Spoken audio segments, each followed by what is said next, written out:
Most gardeners waste time and money filling raised beds the wrong way. Heavy soil, endless compost, aching backs, and empty wallets. But what if you could build rich, living soil without lifting a shovel? This fall, nature's got your back. There's a secret method that works with the earth, not against it, to create deep, fertile soil faster than composting. Stick around, because once you learn this shortcut, you'll never fill another raised bed the same way again. The problem with traditional raised bed filling. Here's the truth. Most gardeners are filling their raised beds completely wrong. You buy bags of expensive soil and compost. Pour them in layer after layer. Pat it down and feel proud of your work. But a few months later, the bed sinks, plants struggle, and you wonder where all that rich, fluffy soil disappeared to. Sound familiar? That's because most commercial soil mixes are short-lived. They're packed with lightweight materials like peat, moss, and coconut coir that dry out fast and collapse once, exposed to rain and gravity, adding compaction from watering and plant roots. And what once looked like a full bed turns into a half-empty box. The worst part? The soil underneath becomes dense, lifeless, and starved of air, exactly what roots don't want. Many gardeners think the answer is to buy even more soil or add compost every few months. But that only deepens the cycle of waste. Not only is it expensive, it's exhausting. You're lifting, dumping, and spreading hundreds of pounds of material every season, and by fall, you're right back where you started.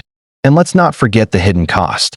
Over time, store-bought soil loses its natural structure and microbial life. Without worms, fungi, and organic decay, the soil becomes dead. Your plants may survive, but they won't thrive.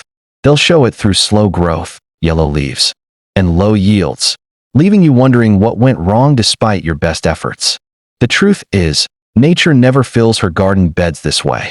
In the forest, no one hauls in compost bags or digs trenches. Leaves fall, grass breaks down, roots decay, and the soil builds itself, year after year, naturally, effortlessly, and for free. So if your raised beds are constantly sinking, if your plants seem weaker each season, or if your garden feels like more work than joy, the problem isn't your plants. It's the system.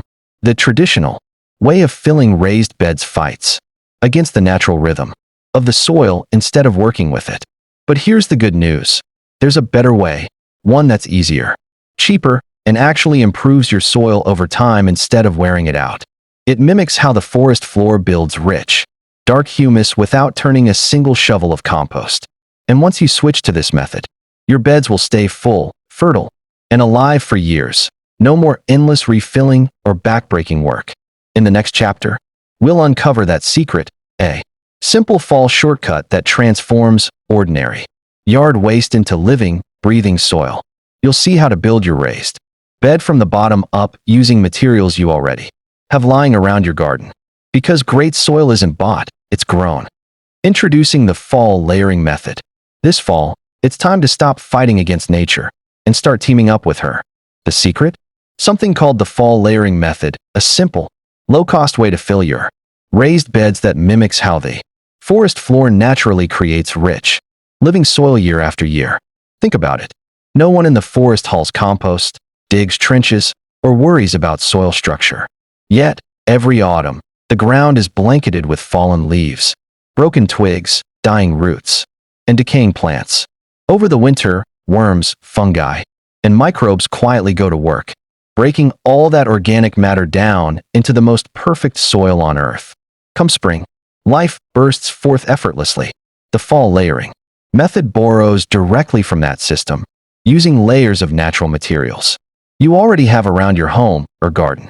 Cardboard, leaves, sticks, grass clippings, food scraps, and even half-rotted mulch. Each layer plays a role in creating balance and fertility. Together, they form a self-building soil ecosystem that feeds itself from the bottom up. Here's the beauty of it. Instead of filling your raised bed with expensive soil mixes, you build it like a lasagna, layer by layer. At the bottom, you start with cardboard or thick paper to suppress weeds and retain moisture. On top of that, you add coarse materials like small branches, twigs, or old stems to create air pockets and drainage. Next comes layers of organic browns, dry leaves, straw, shredded paper, and greens, fresh grass clippings. kitchen scraps, or green garden waste. Finish it with a thin layer of topsoil or compost, just enough to plant a fall, cover crop, or to let winter rain and microbes. Begin the breakdown process. As fall rains come and winter settles in, nature gets to work. The materials slowly decompose, releasing nutrients, feeding worms, and building structure in the soil without you lifting a finger. By spring, what started as a pile of yard waste will have transformed into deep, crumbly, nutrient-rich soil ready for planting. The best part? It's completely sustainable and budget-friendly. You're reusing what would otherwise be waste, fallen leaves, cardboard boxes, kitchen scraps, turning them into living soil gold. No more expensive compost runs or heavy lifting. Just patience, timing, and trust in the natural cycle. And emotionally, there's something grounding about it. As you build your layers, you're reminded that gardening isn't about forcing results, it's about working with the seasons, letting life decay and renew itself. It's nature's quiet lesson. Even what looks like waste can become the foundation for new growth. So this fall, instead of rushing to finish your garden beds, start them. Build your layers, water them in, and let the earth take it from there. Come spring, you'll uncover soil so rich and alive. You'll never go back to bagged mixes again. Step 1. The base layer. Every great garden begins with a strong foundation, and in the fall layering method, that foundation starts with the base layer. Think of it as the forest floor of your raised bed, a natural barrier that stops weeds, holds moisture, and invites life to move in beneath the surface. Instead of plastic liners or landscape fabric that choke the soil, this base layer uses something simple, free, and incredibly effective: plain cardboard or thick newspaper. When laid down properly, these materials suppress weeds while still allowing air and water to pass through. They slowly break down over time, feeding worms and beneficial microbes that help aerate your soil naturally. Here's how to do it right. Start by flattening large pieces of cardboard or spreading out sheets of newspaper. At the bottom of your raised bed, overlap the edges by a few inches. You don't want any gaps where weeds can sneak through. If the cardboard has tape, staples, or glossy colored print, remove them first. Only use plain brown cardboard or black and white newspaper. These are safe and chemical-free. Once you've laid it down, give it a good soak with water. Wet cardboard molds to the ground easily, helping it stay in place while creating a perfect environment for earthworms. Those worms will be your underground gardeners, pulling bits of the cardboard down into the soil and aerating it as they go. This step might seem simple, but it's one of the most powerful things you can do for your soil. The base layer not only blocks existing weeds, it also starts the natural composting process from the bottom up.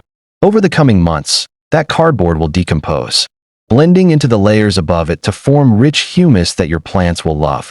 There's also something deeply satisfying about using what most people throw away to create something living and beautiful.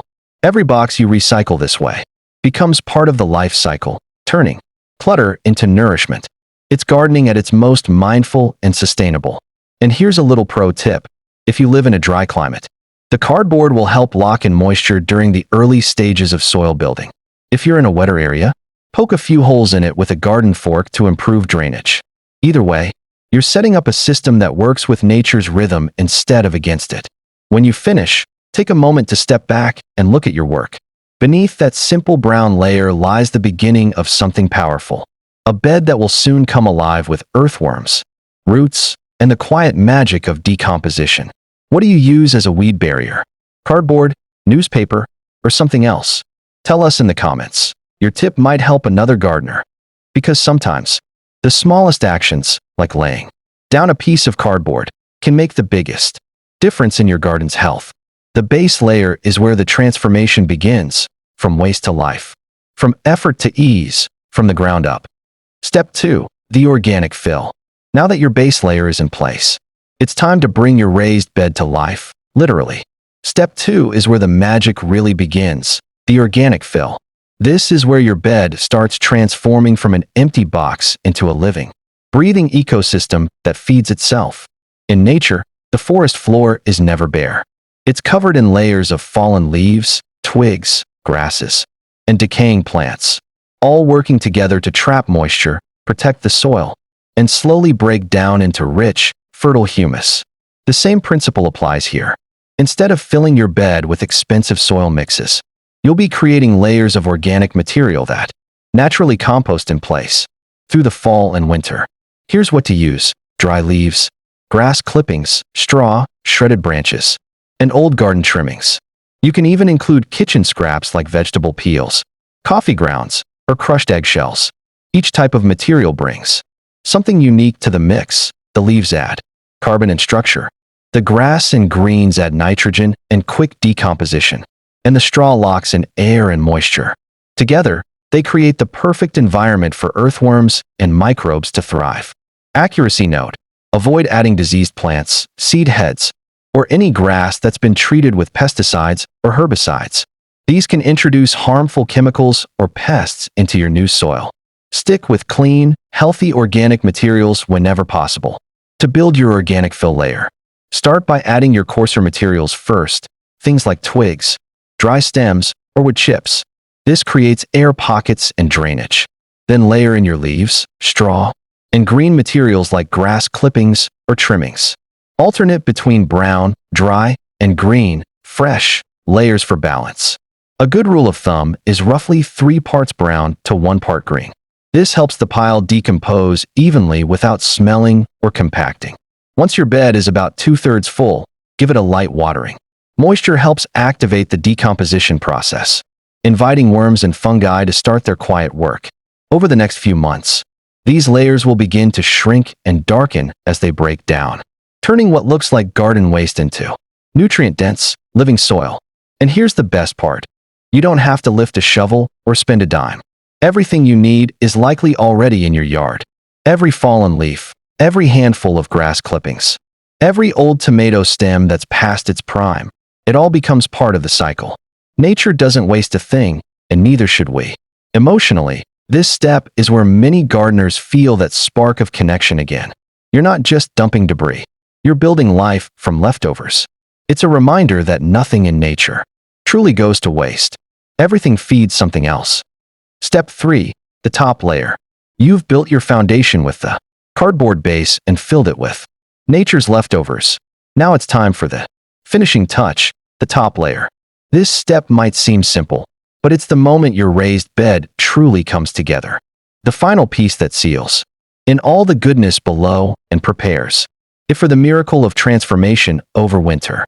For this step, all you need is a few inches of topsoil, old garden soil, or compost. Think of it as the blanket that tucks everything in before the cold months ahead. This top layer keeps moisture in, protects the organic material underneath, and provides the perfect environment for beneficial microbes and worms to rise up and begin breaking everything down. Spread your soil evenly across the surface, about 3 to 4 inches deep. It doesn't need to be perfect or fancy. Even old garden soil from another bed works beautifully. The key is coverage. You're creating a cozy seal that will help nature do her quiet work beneath the surface. As the months pass, rain, frost, and time will begin to soften those lower layers. Worms will travel up to feed, dragging bits of decomposing leaves and straw back down with them. Microbes will multiply, converting rough organic matter into soft, rich humus. By spring, what you'll uncover is something truly special: dark, crumbly, living soil that smells sweet and feels soft between your fingers. It's the kind of soil gardeners dream of, the kind that holds moisture, but drains well, cradles roots, and practically grows plants on its own. There's something deeply satisfying about standing back and seeing that finished bed. You didn't need a truckload of compost, fancy fertilizers, or hours of heavy lifting. Just a few layers of everyday materials, a little patience, and trust in the process. Nature doesn't rush, yet she always delivers. Here's a simple tip to make it even better. If you have the time, plant a cover crop like clover, rye, or peas before winter sets in. These plants will help anchor your soil, prevent erosion, and add even more organic matter when you turn them under in spring. If you'd rather leave it bare, a light mulch of straw or shredded leaves will keep everything protected from drying, winds, and heavy rain. This top layer represents more than the end of the process. It's a symbol of new beginnings. What started as waste is now becoming life. What looked like mess and decay has turned into the foundation for growth. It's nature's quiet promise Give her time, and she'll give you abundance. So this fall, when you finish your final layer, take a moment to appreciate what you've built. You've created more than just a garden bed. You've created a living ecosystem that will feed your plants for years to come. Why this method works? This method works because it's not a shortcut. It's nature's original design. Every layer you've added plays a role in replicating what the forest has been doing perfectly for centuries. Instead of fighting against the natural process of decay and renewal, you've aligned your garden with it. And when you do that, everything just clicks. Here's how it all comes together. The cardboard base acts as both a shield and a starter. It blocks out weeds that compete for nutrients, while slowly breaking down to feed earthworms. Those worms are the unsung heroes of your garden. Tiny workers that aerate your soil, pull down organic matter, and leave behind nutrient-rich castings that make your plants thrive. Above that, the organic fill layer, your leaves, straw, trimmings, and clippings, becomes the heartbeat of your soil. These materials decompose at different rates, creating a slow, steady release of nutrients. The leaves trap moisture, the straw keeps everything light and airy, and the greens add the nitrogen that jumpstarts decomposition. Together, they create a balanced environment that stays alive all winter long. Then comes the topsoil layer, your final touch. It acts like nature's skin, holding in moisture, protecting the layers beneath, and providing a surface for microbes to multiply. Over time, rain filters nutrients downward, while worms and fungi carry them back up. It's a constant exchange, a living, breathing system with no compaction, no waste, and no need for constant turning or tilling. This method works because it's simple and sustainable. You're using materials you already have, fallen leaves, old cardboard, and kitchen scraps, instead of spending hundreds on bagged soil that depletes quickly. It's gardening that saves your back, your wallet, and the planet. But beyond the science, there's a deeper beauty to it. You're not just building soil, you're becoming part of the soil's story. Every piece of organic matter you add is part of a larger rhythm of life, decay, and renewal. It's a humbling reminder that what we throw away still has purpose, that even in decay, there's growth waiting to happen. When spring arrives and you see your soil transformed, dark, soft, and alive with life, you'll understand why this method feels so right. It's the opposite of struggle. There's no hauling, no mixing, no endless fixing. Just patience, observation, and trust in the natural order of things. And perhaps the best part? You'll find yourself looking at your garden differently. Instead of viewing leaves, grass, or cardboard as waste, you'll see them as building blocks, resources waiting to be used. It changes how you relate to your space and your environment. So yes, this method saves you money. Yes, it saves your back. But more importantly, it reconnects you with the way nature really works, quietly, efficiently, and beautifully. This fall, take a deep breath and slow down. You don't need to rush to the store for more bags of soil or stress over filling every inch of your raised beds. Nature already has a plan, and she's been perfecting it for centuries. When you give her time, she gives back in ways no store-bought product ever could. So instead of forcing growth, trust the slow magic happening right beneath your feet. The leaves that fall, the twigs that break, the grass that fades, they're not waste. They're the beginning of something new. Every season, nature builds layer upon layer of life, quietly turning what looks like decay into the foundation for abundance. It's a rhythm that reminds us of something bigger, that gardens, like people, don't grow through force. They grow through patience, care, and trust in the process. The soil doesn't rush, the worms don't hurry, and yet, everything gets done. Over time, the transformation becomes undeniable. What was once clutter and scraps turns into nourishment, strength, and life. That's the beauty of the fall layering method. It's more than a gardening technique. It's a lesson in letting go. It teaches us that we don't always have to do more. Sometimes, we just have to allow more. When we stop trying to control every inch of the garden, nature steps in and shows us what she's capable of. So this fall, don't fight the season. Embrace it. Use what you already have, the cardboard, the leaves, the clippings, and let time work its quiet magic. Come spring, your raised beds will thank you with rich, living soil and thriving plants that tell the story of patience rewarded. Because gardening isn't about perfection, it's about partnership. You give a little, nature gives a lot. and the results are always worth the wait. If this gave you a new idea or a moment of calm, give it a like, share it with another gardener, and subscribe to the Evergreen Seniors. Because here, life never stops blooming. This simple act of pausing, sharing, and connecting keeps the cycle of wisdom growing. Just like your soil, every bit of kindness and knowledge you spread nourishes someone else's garden, too.